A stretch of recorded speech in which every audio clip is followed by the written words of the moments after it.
নবদেহ ধারণ করে বৃন্দাবনে দ্বারকায় যে লীলা করেছেন,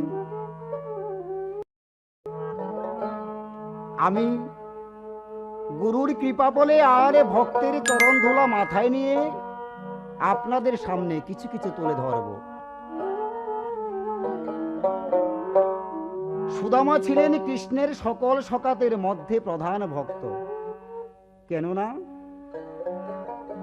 বাল্যকালে তিনি যতই লীলা না করেছেন, তার সব সময়ের সাথী ছিল সুদামা। অন্য সব সখাদের মধ্যে সুদামা ছিল ধৈর্যশীল ও বিশ্বাসী। তিনি মনে প্রাণে জানতেন তার সখা অন্তর্যামী সে ভগবান।